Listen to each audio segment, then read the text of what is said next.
आज शरद पवार आणि अजित पवार पुन्हा एकदा एकाच व्यासपीठावरती येत आहेत। वसंतदादा शुगर इन्स्टिट्यूटच्या वार्षिक सर्वसाधारण सभेला हे दोघे नेते उपस्थित असणार आहेत। राज्यातल्या राजकीय घडामोडींच्या पार्श्वभूमीवर या दोघांची एकाच कार्यक्रमाला उपस्थिती ही चर्चेची ठरली आहे।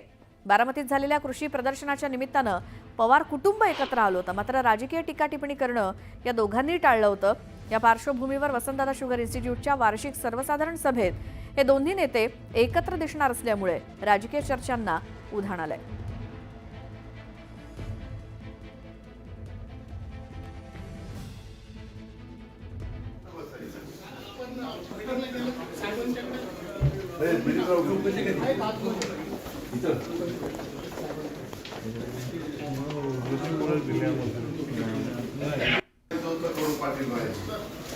आता कुठं बसायचं?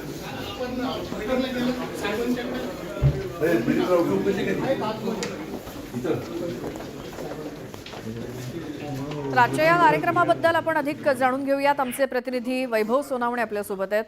वैभव, हा कार्यक्रम नेमका कसा आहे स्वरूप आणि त्याला उपस्थित असणारे शरद पवार आणि अजित पवार यांची जी देखील या उपस्थितीची चर्चा आहे त्याबद्दल काय सांगाल? श्वेता, या घडीची अत्यंत महत्त्वाची बातमी म्हणजे अजित पवार आणि शरद पवार यांच्यामध्ये व्हीएसआयच्या शरद पवारांच्या अध्यक्षाच्या दालनामध्ये बैठक सुरू आहे। दिलीप वळसे पाटील स्वतः तिथे उपस्थित आहेत। आपल्याकडे एक्सक्लुझिव्ह दृश्य आपण पाहतोय, ज्याच्यामध्ये अजित पवार हे त्यांच्या पीएला विचारतायत व्हीएसआयमध्ये गेल्यावरती आता कुठं बसायचं, आणि त्यानंतर त्यांना पवार साहेबांच्या केबिनमध्ये असं उत्तर दिल्यानंतर दिलीपराव म्हणजे दिलीप वळसे पाटील कुठं बसलेत असा प्रश्न अजित पवारांनी विचारल्यावरती तेही तिथेच आहे असं म्हटल्यानंतर व्हिज्युअल्समध्ये आपण पाहतोय ज्या दरवाजावरती पाटी आहे प्रेसिडेंट म्हणून, तो दरवाजा उघडून अजित पवार आतमध्ये जात आहेत आणि तीच केबिन जी आहे, तेच दालन जे आहे ते शरद पवारांचं आहे। शरद पवार हे व्हीएसआयचे अध्यक्ष आहेत, त्यामुळे त्यांच्या दालनामध्ये ही बैठक जी आहे ती आता सुरू झाली आहे। 4 जण आतमध्ये असल्याची माहिती आपल्याला मिळते। बाळासाहेब पाटील जे आहेत ते सुद्धा या बैठकीमध्ये आहेत आणि या साखर उद्योगाच्या अनुषंगाने ही बैठक जी आहे ती सुरू आहे। सगळ्यात गमतीची बाब म्हणजे या गोष्टीकडे केवळ एक घटना म्हणून पाहता येणार नाही, काही सिक्वेन्स जर आपण जोडू शकलो। आज व्हीएसआयची वार्षिक सर्वसाधारण सभा आहे, या सभेला शरद पवार आणि प्रोटोकॉल म्हणून राज्याचे उपमुख्यमंत्री म्हणून अजित पवार त्यांच्या शेजारी असणार आहेत, ते संचालकही आहेत व्हीएसआयवरती। गेल्या 2 वार्षिक सर्वसाधारण सभांना मात्र अजित पवारांनी हजेरी लावलेली नव्हती। त्याचं कारण ते शरद पवारांपासून दूर गेलेले होते आणि पॉलिटिकल एस्टॅब्लिशमेंट अशी काही त्यांना फार तगडी मिळालेली नव्हती। शरद पवारांना फेस करायचं कसं किंवा त्यांना समोर जाणं त्यांच्या अजित पवार अनेकदा टाळत होते। त्यापैकी 2 वेळा या वार्षिक सर्वसाधारण सभेच्या होत्या, मात्र विधानसभेच्या निवडणुकीपासून अजित पवारांमध्ये प्रचंड बदल झालेला पाहायला मिळतोय, ज्याच्यामध्ये अजित पवार हे सातत्यानं शरद पवारांच्या समोर जात आहेत किंवा त्यांना कन्फ्रंट करतायत, आणि या सगळ्याचं कारण म्हणजे त्यांना विधानसभेत मिळालेलं यश आणि त्यातून आलेला आत्मविश्वास आहे असं दिसतंय। जर काही काळ मागे आपण जाऊ शकलो तर कराडला यशवंतराव चव्हाणांच्या समाधीवरती शरद पवार जेव्हा दर्शनाला गेलेले होते त्याच वेळेस निवडणुकीच्या निकालानंतर तात्काळ सरकार स्थापन झाल्यानंतर शरद पवार हे तिथे गेलेले असताना अजित पवारही तिथे गेलेले होते, मात्र त्यांची काही मिनिटांच्या अंतरानं हुकाचूक झालेली होती। आणि तेव्हा अजित पवारांनी स्पष्टपणे हे सांगितलं की मला शरद पवारांच्या समोर जायचं होतं, मात्र या पोलिसांनी दुसऱ्या रस्त्यानं आणल्यामुळे मी तिथे जाऊ शकलो नाही। त्यानंतरच्या 3-4 घटना आता तातडीच्या आपण जर बघितल्या तर अजित पवार हे बिनदिक्कतपणे शरद पवारांच्या समोर जात आहेत। केव्हीकेचा कार्यक्रम असेल, शरद पवारांच्या वाढदिवसाच्या दिवशी घेतलेली भेट असेल किंवा आता व्हीएसआयच्या दालनामध्ये थेट शरद पवारांच्या समोर जाणं असेल, हे अचानक बदललेलं चित्र आहे। विधानसभेच्या निवडणुकीनंतर अजित पवारांचा एकूण जॉनर जो आहे किंवा आत्मविश्वास जो आहे तो वाढलेला दिसतोय। फार ते काही शरद पवारांशी बोलायला जातात किंवा त्यांच्या समोर काही बोलतात असं होत नाही, मात्र एक नक्की यापूर्वी ते पवारांच्या समोर जाणं टाळत होते विधानसभेच्या निवडणुकीपूर्वी। आता मात्र ते शरद पवारांच्या सोबत डायस शेअर करताना दिसत आहेत, सोबत जात आहेत आणि काही बैठका असतील शासकीय त्या बैठकांमध्येही ते सहभागी होत आहेत। या दरम्यान खासगी भेट म्हणजे वाढदिवसाची केवळ एक खासगी भेट जी आहे ती झालेली होती। या सगळ्यामुळे काका पुतण्यांमधले संबंध पुन्हा सुधारतायत का असाही प्रश्न उपस्थित होतो। हे व्हीएसआयचं डायस जे आहे ते अशाच राजकीय घडामोडींनी दरवर्षी रंगलेलं असतं। अनेक मोठ्या घटना ज्या आहेत त्या इथंच घडलेल्या असतात। शरद पवारांनी सोनिया गांधींना विरोध करून काँग्रेसमधून बाहेर पडायची घोषणा जी आहे ती सुद्धा इथंच केलेली होती, किंवा नव्या पक्षाची राष्ट्रवादीची स्थापना करायची घोषणा सुद्धा त्याचे हिंट्स जे आहेत त्या सुद्धा व्हीएसआयच्याच वार्षिक सर्वसाधारण सभेमध्ये दिलेल्या होत्या। त्यामुळे आजचा दिवस जो आहे तो पॉलिटिकल हॅपनिंगचा असेल। अजित पवार आणि शरद पवार यांच्या नावाच्या पाट्या ज्या आहेत त्या प्रोटोकॉलनुसार शेजारी आहेत डायसवर, आणि ते दोघेही शेजारी शेजारी बसतील. बरं वैभव, इतका थोडंसं वेळ थांबवते. आपल्यासोबत शिवसेना उद्धव बाळासाहेब ठाकरे पक्षाच्या नेत्या सुषमा अंधारे फोन लाईन वरती आहेत. सुषमाताई, स्वागत न्यूज 18 लोकमत मध्ये.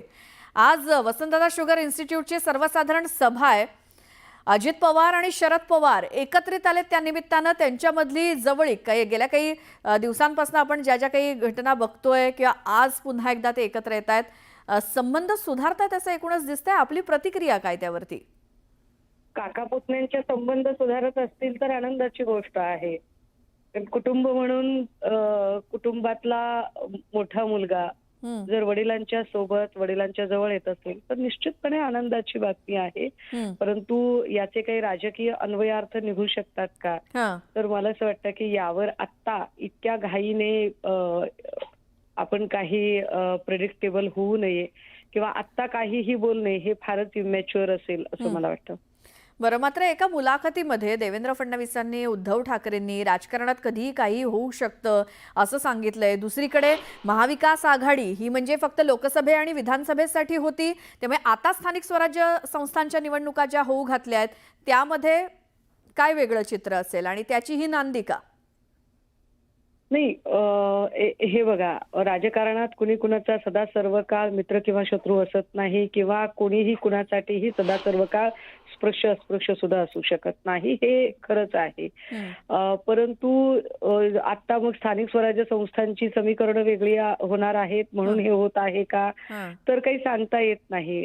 मागच्या महिना 2 महिन्यात ज्या काही पद्धतीने घटना घडलेल्या आहेत किंवा विशेषतः शिर्डीच्या अधिवेशनामध्ये धनंजय मुंडेंनी जे भाषण केलं आणि धनंजय मुंडे बोलताना जे म्हणाले की मी हातपाय जोडून सांगत होतो की बाबा आपण भाजप सोबत नको जायला. मग भाजप सोबत नको जायला म्हणजे मग कुठे परत जायचंय का? हम लौट चलेचा तो नारा होता का, तो एक इशारा होता का? तर असं परंतु आता घाईघाईने आपण काहीही निष्कर्षापर्यंत जाऊ नये असं नक्की वाटतं.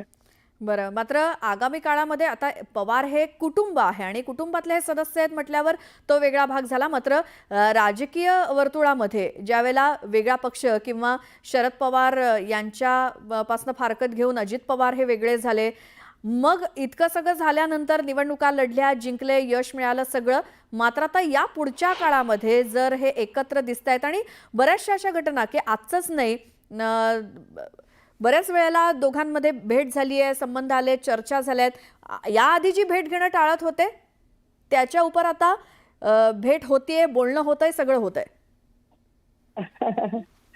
नाही, मी पुन्हा सांगेल की पवार कुटुंब आणि कुटुंब म्हणून त्यांची जी केमिस्ट्री आहे त्या केमिस्ट्रीवर आपण काहीच भाष्य करू नये आणि ती केमिस्ट्री फार अभेद्य आहे. किंबहुना ती आपल्या कोणाच्याही बोलण्याने त्याच्यामध्ये कुठलाही फरक पडणार नाही, हा एक भाग आहे.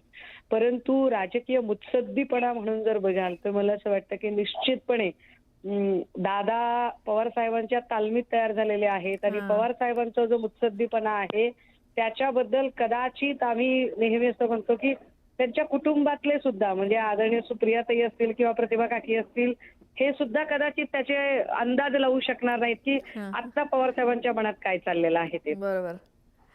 त्यामुळे पवार साहेब काय विचार करतात काय नाही, स्थानिक स्वराज्य संस्थांचं काय होऊ शकतं, पण एक नक्की की पालकमंत्री पदावरून ज्या पद्धतीने संकोच करणं चालू आहे, एकीकडे धनंजय मुंडेंची जी कोंडी चालू आहे आणि ती कोंडी विरोधकांपेक्षा सुद्धा सत्ताधारी पक्षांच्याच आमदाराकडून किंबहुना भाजपच्याच लोकांकडून जी कोंडी चालू आहे. एकेकाळी देवेंद्र फडणवीस आणि धनंजय मुंडे यांचे अत्यंत जवळीकीचे संबंध, मात्र असं असताना सुद्धा ज्या पद्धतीने धस बोलतात तर धस हे फडणवीसांच्या परवानगीशिवाय निश्चितच बोलू शकत नाहीत.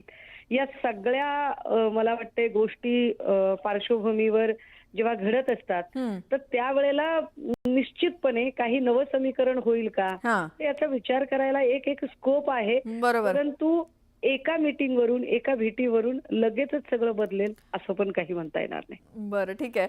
सुषमाताई, धन्यवाद, तुम्ही यावरती न्यूज 18 लोकमतशी बोललात त्याबद्दल. आणि इथे एक अगदी छोटासा ब्रेक घेऊन आपण लगेच परत येऊयात. या बैठकीकडे, या कार्यक्रमाकडे आपलं लक्ष असणार आहे शुगरदादा वसंतदादा शुगर इन्स्टिट्यूटच्या या सार्वजनिक जी काही आजची मीटिंग आहे या सर्वसाधारण सभेकडे. आणि अजित पवार शरद पवार एकाच मंचावरती येणार म्हटल्यावर जी काही राजकीय वर्तुळात चर्चा रंगली आहे आणि त्या बैठकीपूर्वी त्या दोघांमधली भेट, त्यांची चर्चा, याचे अपडेट आपण घेत राहू. एक छोटासा ब्रेक घेऊन लगेच परत येऊयात.